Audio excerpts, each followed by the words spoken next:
Stacey's boyfriend Robert is going to spend July working the ferry that goes from Long Island to Fire Island. This summer job starts next weekend, which means school ends on the last week of June this year. Wow, that's rough. Argo Font Book Review, Argo Font Book Review. This book was written by Suzanne Wein. Stacey feels awful because she won't get to spend time with Robert. Her dad thinks maybe it's a good thing. She's too young for a boyfriend. Ugh, Dad, Robert is like her 5th boyfriend. Try to keep up. Dad announces he's taking a 2-week vacation next week. He offers to take Stacey anywhere in the world, like Paris. She's thinking either Europe or California, but she decides on Fire Island because she's got to see Robert again. He's her true love. We don't get told how Mom reacts to the surprise vacation, but I have to imagine she's pretty mad about it. Imagine if Dad really did try to take Stacey overseas without warning. Stacey invites Claudia along for the trip. Claudia is super excited, and she mentions Robert multiple times. Stacey purposely avoids mentioning the fact that Robert will be there the whole time. That doesn't really count as lying, does it? Yes it does, Stacey. That's lying by omission. In the subplot, best friends Vanessa Pike and Haley Braddock get into a fight because they have identical bathing suits. Vanessa is mad that Haley got the suit, even though she liked it. Vanessa figures Haley is a selfish jerk who takes whatever she wants and doesn't care about other people's feelings, and gee, I wonder if this is a mirrored storyline. Claudia sees Robert. She gets mad that Stacey lied to her multiple times. Best friends don't lie to each other. Stacey calms her down by saying she really wanted Claudia to come. That's the reason she lied. She was worried Claudia would stay home as she knew about Robert. Just like Book 8, Stacey starts being a selfish jerk who ignores her friend all the time in favor of paying attention to the hot guy. Claudia spends most of her time wandering around and taking pictures of sandcastles. She takes 3 rolls of photos. Since when is Claudia such a shutterbug? Claudia decides to make a parade float because she's incredibly bored. She complains she expected to spend the vacation with Stacey, but it feels like Stacey doesn't want her there. Stacey responds by saying she loves Claudia. Just kidding. Stacey checks her watch to see what time it is because Robert's coming soon. So Stacey ignores her friend while her friend is complaining about being ignored. Stacey is such a jerk.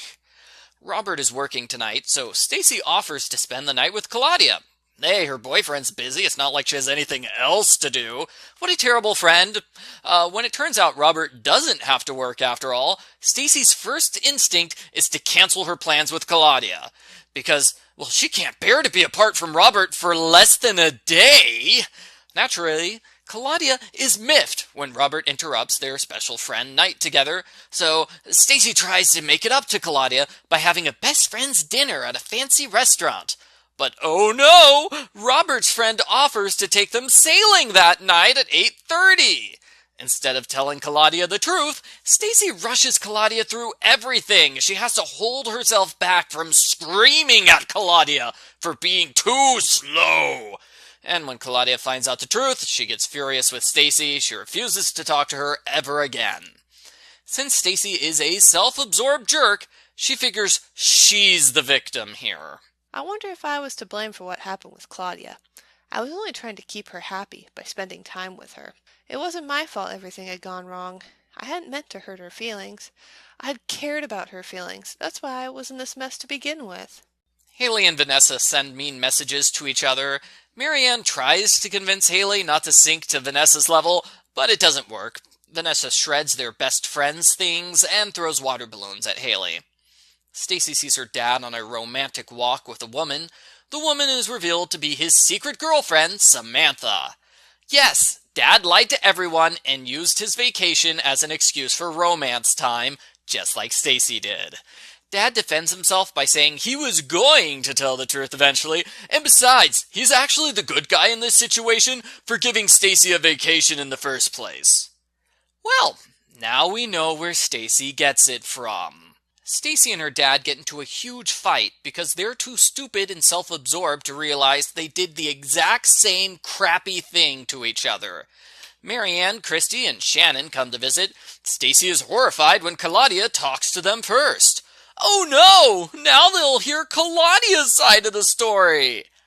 There is no indication that Stacey tells her side of the story to the other girls. You'd think the best friends you'll ever have would listen to both sides of the story, but no, whoever talks to the other girls first wins the argument. So Claudia wins, and the rest of the weekend is awful. Even though Stacey spends most of her time avoiding the other girls, she's still upset when they leave early on Monday. Totally inconsistent. Mallory and Jesse purposely pair Haley and Vanessa together on field day. They're forced to cooperate in order to win. They realize they still like each other, and they become best friends again. Stacey talks to Robert, and he breaks up with her. He doesn't like the fact that she has no problems lying to her family and friends. He can't trust someone like that. Eventually she's gonna lie her face off to him. Yes! Yes! Yes! Good for you, Robert! I am glad you realize Stacey's a horrible girlfriend. Stacey is furious and heartbroken, and I really wish the book ended here, because Stacey got exactly what she deserved for being a selfish, manipulating liar. Alas, the book goes for an unrealistic ending where everybody apologizes to Stacey like she's the victim. She's not the victim. She's the culprit. Everything is her fault. She deserves punishment. But no. Dad says he's sorry for lying to her, and Robert says he's sorry for being too hard on her. He was just caught off guard by Stacey's actions because she's normally so perfect.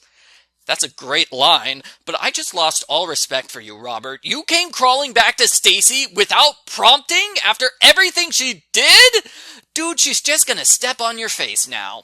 Obviously, Claudia is more important than Dad or Robert because Claudia's in the Babysitters Club. So Claudia is the only one who gets an actual apology. Stacey apologizes to Claudia. She promises she'll never let a boy come between them again. Right. Claudia decides she overreacted, even though she didn't, and she gives Stacey a photo called Friends Forever. That would be a good name for a spin-off series. The end. Post-book follow-up. This book was somewhat painful because Stacey was a terrible person the whole time. She lied to everyone, even when she didn't need to, even when it made way more sense to tell the truth. Yes, it fits her established character, but that doesn't make it any more fun to read. And I especially hated the ending, where everyone apologizes to Stacey. Stacey needed to apologize to them, not the other way around. While I didn't like the storyline, I still noticed the writing for the book was particularly strong. Stacey's voice is clear and consistent. It does a great job of handling everyone's emotions, which is good. This is a very complicated emotional book. And the plot twist of Stacey's father having a secret girlfriend was fantastic. That mirrored storyline was much better than the Haley-Vanessa subplot, which was not interesting. I also like the small scene in the last chapter where Stacey talks to Mom. Stacey purposely avoids the temptation to lie to Mom in order to spare her feelings. I'm glad Stacey is learning, kind of. Overall, it is a well-done book, which appears to be popular. I didn't like it, though, because the ending gives Stacey a free pass on her misbehavior. That feels like a terrible cheat to me. If Robert had stayed broken up with Stacey, I would like the book way better. I give Babysitter's Club number 78, Stacey's Lie, a 6 out of 10.